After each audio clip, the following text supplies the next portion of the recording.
Hello guys, welcome or welcome back to Loggery. How are you all doing? I hope all of you are doing great, all of you are fine and safe. आज हम Gyanvapi moss के issue के बारे में बात करना चाहते हैं। तो देखिए, ज्ञानवपी मॉस बहुत ज़्यादा न्यूज़ के अंदर है एंड इसके लीगल एस्पेक्ट्स जो हैं वो बहुत ही ज़्यादा इंटरेस्टिंग है। अगर आप इसकी समझ आपको पता होना चाहिए कि क्या लीगल एस्पेक्ट है, बिकॉज मुझे लगता है कि जितने भी न्यूज़ चैनल्स हैं वो सिर्फ और सिर्फ हमें गॉसिप बता रहे हैं, वो हमें लीगल एस्पेक्ट्स नहीं समझा रहे हैं। तो वो समझना हमारे लिए बहुत ज़रूरी है।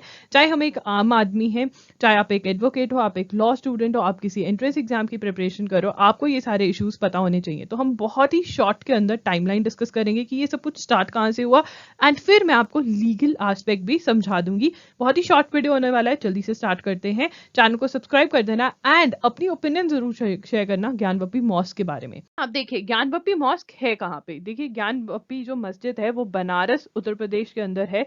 ये बनाई किसने थी? औरंगजेब ने बनाई थी 1669 के अंदर, ठीक है ना।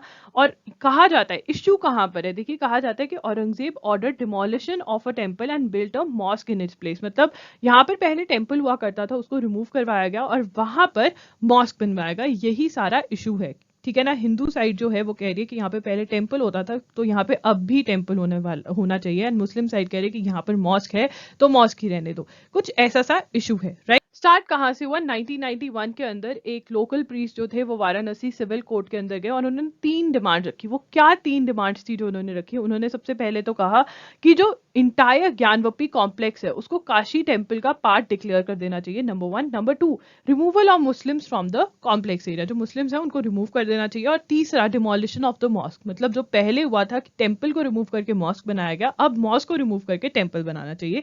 ये 1991 में वाराणसी सिविल कोर्ट के आगे बोला गया। 2019 के अंदर, दिसंबर 2019 के अंदर सुप्रीम कोर्ट ने दिया वर्डिक्ट अयोध्या राम जन्मभूमि का, ठीक है ना। और इसी के साथ ये वाला केस भी रिवाइव हो गया और इस केस के अंदर ये मांगा गया कि archaeological survey of the site करवाना चाहिए कि पता तो चले था क्या, यहाँ पर हुआ क्या था। आर्कियोलॉजिकल सर्वे ऑफ इंडिया को बुलाया जाए और सर्वे करवाया जाए। वाराणसी कोर्ट मान गई और उन्होंने कहा ठीक है, आप सर्वे करो। आर्कियोलॉजिकल सर्वे ऑफ इंडिया वालों को कहा और हमें रिपोर्ट सबमिट करो। तो मुस्लिम साइड थी वो पहुंच गई इलाहाबाद हाईकोर्ट। इलाहाबाद हाईकोर्ट ने इंटरिम स्टे लगा दिया। क्यों लगा दिया स्टे? स्टे का मतलब होता है कि रोक दिया सब कुछ, अभी कुछ भी नहीं होगा। उन्होंने कहा कि देखो, जो प्लेसेस ऑफ वर्शिप एक्ट है 1991, वो क्या कहता है? Any change in the religious character of a place of worship from as it existed on August 15, 1947 is prohibited. इस केस के अंदर ये वाली जो 2 लाइनें हैं बहुत ही ज्यादा रेलेवेंट है। इसके अंदर कहा गया कि जो रिलीजियस कैरेक्टर, मतलब जहां पे टेम्पल था वहां पे टेम्पल रहेगा, जहां पे मॉस्क था वहां मॉस्क रहेगा, जैसे कि 15 अगस्त 1947 में था जब हम आजाद हुए, ठीक है ना। ये वाली डेट सेट कर दी गई। ये एक्ट कब आया, ये लॉ कब आया? 1991 के अंदर। उसके बाद 2021 के अंदर, अगस्त 2021 के अंदर एक और केस फाइल हुआ जिसके अंदर 5 हिंदू वुमेन गई वाराणसी कोर्ट और उन्होंने कहा कि ठीक है, आप हमें प्रेयर करने की, जो ज्ञानवपी स्ट्रक्चर के अंदर हमारे डाइटीज, हमारे आइडल्स हैं, उनको प्रेयर करने की हमें हर रोज की परमिशन दी जाए। उन्होंने कहा the site at the present opens for prayer by for Hindus only once a year on the 4th day of Navratri. तो अभी वो कहते हैं कि अभी जो है वो जो प्रेयर के लिए जो साइट है वो ओपन होती है साल में एक बार हिंदूज के लिए, 4th डे ऑफ नवरात्रि इन अप्रैल, ठीक है ना। उसके बाद ये केस आगे बढ़ा। अप्रैल 2022 के अंदर वाराणसी कोर्ट के अंदर बोला कि ठीक है, वीडियोग्राफी सर्वे करते हैं, देखते हैं कि वहाँ है क्या, ऐसा कुछ है भी है या नहीं, कि वहां पे ऐसा लगता है कि वहां कभी टेम्पल हो सकता है, हुआ होगा, तो ऐसा कुछ लगता है। तो उसके बाद जब वहां पे सर्वे करवाया गया तो हिंदू साइड ने क्लेम किया कि वहां पे शिवलिंग पाया गया है, ठीक है ना। शिवलिंग पाया गया है which is again a form of idol, और आप कह सकते हैं god for the Hindus, right. तो ये कहा गया।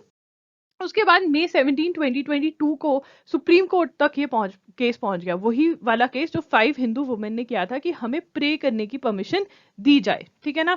उसके बाद सुप्रीम कोर्ट ने कहा कि जहां पे शिवलिंग पाया गया है वजू खाना के अंदर, मतलब एब्यूलेशन पॉन्ड जो था, एक पॉन्ड के अंदर कहा गया कि शिवलिंग है, वहां का पानी निकाला गया और फिर देखा गया कि एक शिवलिंग जैसा स्ट्रक्चर है और हिंदू साइड ने क्लेम किया कि ये शिवलिंग है, ठीक है ना। और सुप्रीम कोर्ट ने बोला कि ठीक है, जहां पर शिवलिंग कहा जा रहा है कि है, उसको आप सील कर दो वो एरिया को, बट मुस्लिम्स जो है अपनी नमाज जो है वो ऑफर करेंगे।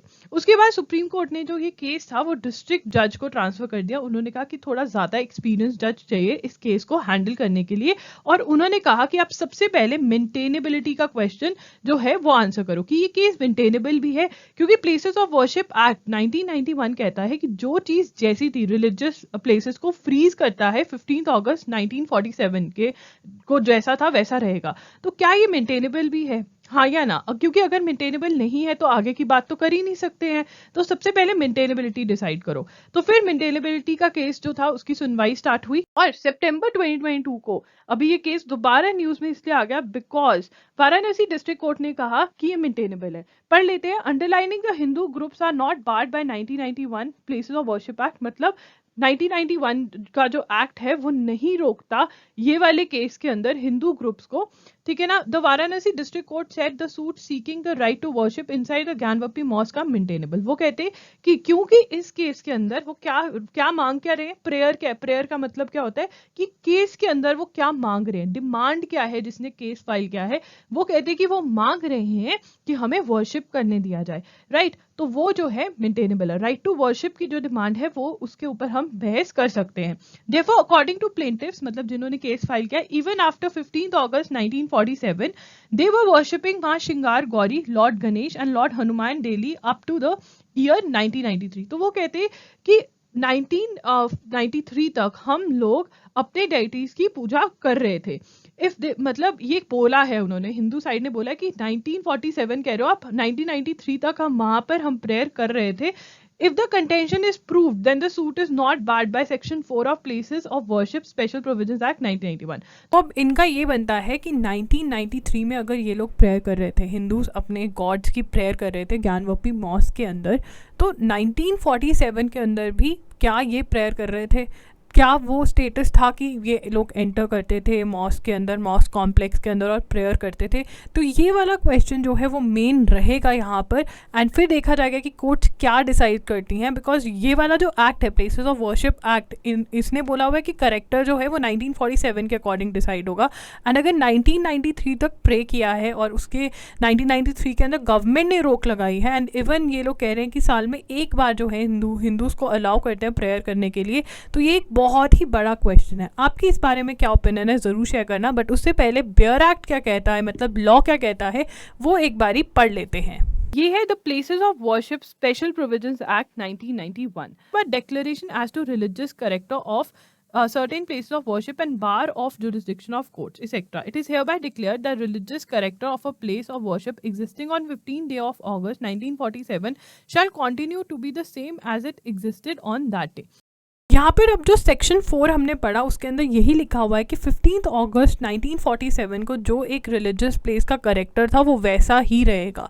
तो सेक्शन 4 जो है ज्ञानवापी मॉस्क वाले इशू में बहुत ही ज़्यादा रेलेवेंट है, क्योंकि वो लोग जो हिंदूज़ हैं वो क्या कह रहे हैं कि हम तो 1993 तक यहाँ पे प्रेयर करते रहे थे, 1947 तो छोड़ो 1993 तक करते रहे थे। तो अब देखते हैं कि कोर्ट का क्या डिसीजन रहता है, क्योंकि सबको उम्मीद थी कि प्लेसेस ऑफ वर्शिप एक्ट के अंदर ये चैलेंज ही नहीं हो सकता है। अब क्योंकि कोर्ट ने ये केस एक्सेप्ट कर लिया है, कह दिया कि ये मेंटेनेबल है, तो ऑब्वियसली अब इसके ऊपर बहस होगी और भी आगे मुद्दों पर बहस होगी। आपकी इसके बारे में क्या ओपिनियन है मेरे साथ ज़रूर शेयर करना in the comment section below. And अगर आप ऐसी ही और वीडियोस देखना चाहते हैं जहाँ पर मैं लीगल इश्यूज़ को आपके लिए ईजी करूँगी, तो सब्सक्राइब करें इस चैनल को। लॉगिरी signing off, I will see you super soon, bye and take care.